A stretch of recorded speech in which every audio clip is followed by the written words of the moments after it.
नहीं सोच रहे कि बीजेपी को क्या फ़ायदा क्या नुकसान होगा या सपा को क्या फ़ायदा क्या नुकसान होगा।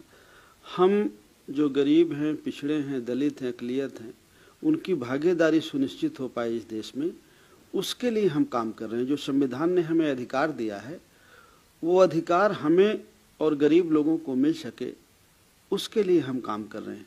जहाँ तक आपने समाजवादी पार्टी में जाने और न जाने की बात की, तो एक आप देखे होंगे उत्तर प्रदेश की राजनीति में कि बीजेपी हमें हिंदुत्व के नाम पर कन्विंस करती है। बीजेपी कहती है कि मुसलमान से आपको दिक्कत है और आप हिंदू हैं तो हमारे साथ आ जाइए, और हिंदुत्व के नाम पर हमारा वोट लेकर के वो शासन और सत्ता में पहुंच जाते हैं। फिर देश का जो गरीब है, कमज़ोर है, किसान है, मजदूर है, उसके खिलाफ काम करते हैं, उसके हित में काम नहीं करते। आपने देखा होगा कितनी महंगाई बढ़ी, रिजर्वेशन खत्म हुआ, क्या क्या हुआ, ये आपको अच्छी तरह मालूम है। उसी तरह समाजवादी पार्टी, बीजेपी और समाजवादी पार्टी एक सिक्के के दो पहलू हैं। वो बीजेपी का डर दिखा के कि बीजेपी महंगाई बढ़ा रही है, हिंदुत्व के नाम पे मुसलमान को डरवाती है कि बीजेपी आ जाएगी तो आपका नुकसान हो जाएगा, पिछड़ों को कहती है रिजर्वेशन खत्म हो जाएगा, तो वो उस नाम पे वोट लेना चाहती है। हकीकत यह है कि बीजेपी जितना नुकसान कर रही है, उससे कहीं ज़्यादा समाजवादी पार्टी भी पिछड़ों का और दलितों का नुकसान और मुसलमानों का कर रही है। हम चाहते हैं कि जो पार्टी सत्ता में आए वो हिस्सा देने की बात करे। वो हिस्सा कैसे कि भाई अगर सिपाही की आप भर्ती करते हैं, 100 भर्ती करते हैं, तो आपको पिछड़े के नाम पर वोट मिला है, माइनॉरिटी ने वोट दिया है, तो अगर आप 10 अपने बच्चों को करो तो पाल को भी करो, प्रजापति को भी करो, भर को भी करो, नुनिया को भी करो, मौर्य को भी करो, मुसलमान को भी करो, निषाद को भी करो, कुर्मी को भी करो, तब तो ये हिस्सेदारी की बात है। आप वोट तो सबका ले लेते हैं, लेकिन जब आप बच्चों के सिलेक्शन का मामला आता है तो आप एक तरफ चले जाते हैं, कुछ लोगों के लिए मुख्यमंत्री हो जाते हैं। तो हमारा मुद्दा यही है कि जो हमें हिस्सा देना चाहे उसके साथ हमें चलना चाहिए। आप हमें हिस्सा देने के पे 10 टिकट दे दो, 20 टिकट दे दो, हमको एक आदमी को 2 आदमी को मंत्री बना दो, उससे हम क्या करेंगे? हमारे बच्चे जब हमारे पास आएंगे, गरीब का, कमज़ोर का, पिछड़े का, दलित का, अक़लियत का बच्चा जब आएगा और वो रोएगा कि साहब हमें तो नहीं लिया जा रहा, हम होशियार हैं, हम समझदार हैं, ना हमें पंचायत सेक्रेटरी बनाया जा रहा है, ना बाबू बनाया जा रहा है, ना लेखपाल बनाया जा रहा है, ना सिपाही बनाया जा रहा है, साहब वो तो वही हो रहे हैं। तो फिर हम किससे कहेंगे? तो हम यही कहते हैं कि भाई जिसको वोट लेना है वो हिस्सेदारी की बात करें कि हम सबको हिस्सा देंगे, लेकिन हिस्सा नहीं देना चाहते। वोट तो लेना चाहते हैं लेकिन हिस्सा नहीं देना चाहते। बाबूजी, जैसे आप भाजपा पूरी तरह से इस चुनाव को हिंदू मुस्लिम या राम मंदिर के मसले पर खींचने का पूरा प्रयास कर रही है, पिछली तैयारियां भी ऐसे दिखती हैं। आप लोग एक लंबे संघर्ष के बाद इसे सामाजिक न्याय और जातिवार जनगणना के मसले पर लाए थे। कहीं ना कहीं लगता है कि एकजुट ना हो पाने से वो जो सामाजिक न्याय की लड़ाई है, जो पिछड़ों की लड़ाई है, वो भाजपा के खिलाफ कमजोर हो सकती है। देखिए, वो निश्चित तौर पर कमज़ोर लगती है। कमज़ोर इसलिए भी लगती है कि बीजेपी एक बार पहले जब विपक्ष में थी उसने कहा कि हम जाति जनगणना के पक्ष में, एक बार कहा, लेकिन पहले भी जब सेंट्रल गवर्नमेंट में कभी जाति जनगणना की बात आती थी तो कांग्रेस सत्ता में होती थी, बीजेपी विपक्ष में और कम्युनिस्ट। तो ये तीनों पार्टियां इस मुद्दे पर एक होती थी कि पिछड़ी जातियों की जनगणना, जाति जनगणना नहीं करानी है।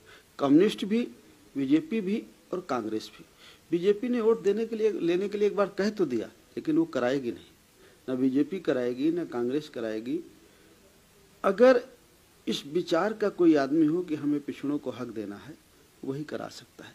अगर सुप्रीम कोर्ट ने भी कहा कि भाई आप रिजर्वेशन देना चाहते हैं तो आप बताइए तो कि आपकी आबादी क्या है, जाति जनगणना क्या है, आप उसी हिसाब से तो देंगे। लेकिन वो जानबूझ के नहीं कराई जा रही और बीजेपी कभी नहीं कराएगी। जो हम सारे लोग मांग करते हैं, हर पार्टी का, खास करके जो ओबीसी लीडरशिप है या दलित लीडरशिप है, वो सारे लोग कह रहे हैं कि जाति जनगणना होनी चाहिए। लेकिन हमें ये भी मालूम है कि बीजेपी की गवर्नमेंट कभी नहीं कराएगी। ये चुनाव का मौका है तो दबाव बने, अगर सब लोग मांग करें तो शायद हाँ कह दे, लेकिन होगा नहीं। हाँ, लेकिन अगर मैं ये भी जानता हूं कि अगर बीजेपी को अब की बार वोट लेना है तो उसे जाति जनगणना की बात करनी पड़ेगी, उसे कराना पड़ेगा और उससे भी हिस्सेदारी की बात करनी पड़ेगी।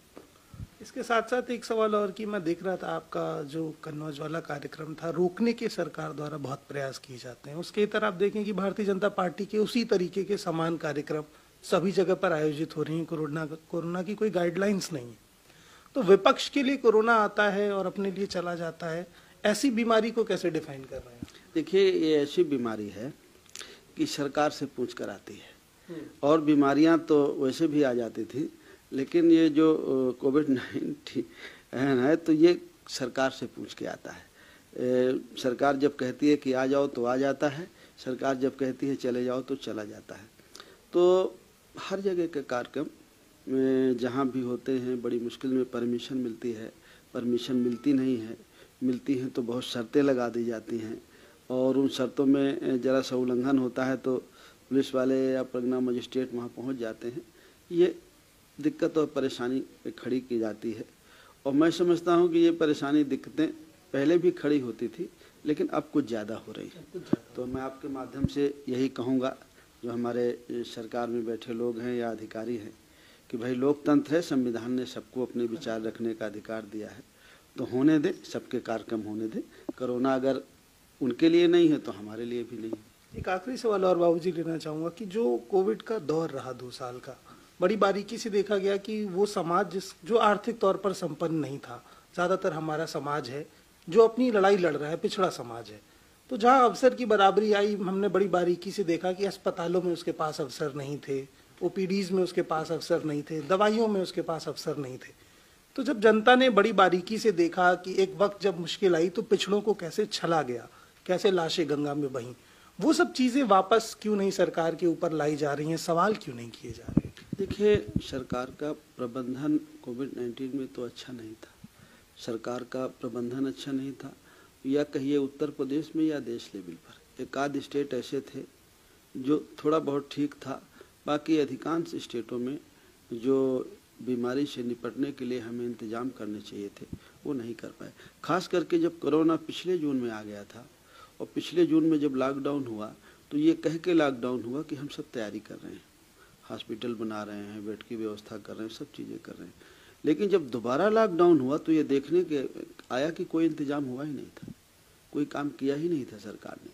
तो सरकार इसमें पूरी तरह असफल रही। लेकिन सरकार की ये सफलता है कि सरकार मुद्दे से ध्यान भटका देती है।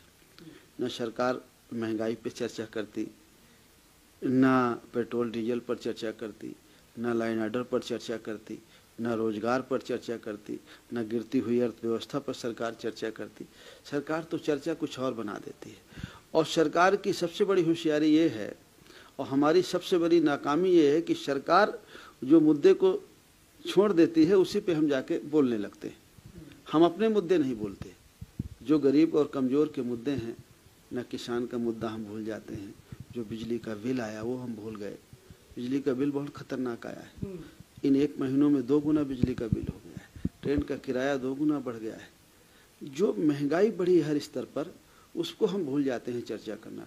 अगर वो चर्चा का विषय बनाते हैं पूर्वांचल एक्सप्रेस वे का, तो हम भी उसी पे कूद जाते हैं। हैं वो अगर कोई नमाज का या और किसी चीज़ का हिंदू मुसलमान का मुद्दा बनाते हैं तो हम भी उसी में कूद जाते हैं। हमारी समझदारी ये हो कि हम उसको छोड़ के जो समस्याएं हैं इस देश की, गरीब की, कमज़ोर की, उस पर बात करें। ये हमारी समझदारी की बात। और मैं यही बात अपने दर्शकों को समझाता भी हूँ कि मेन स्ट्रीम मीडिया अगर किसी एक पार्टी के पक्ष में झुकाव रखता है तो इनकी जिम्मेदारी है कि वो अपने स्तर से मीडिया की जिम्मेदारी को निभाएं।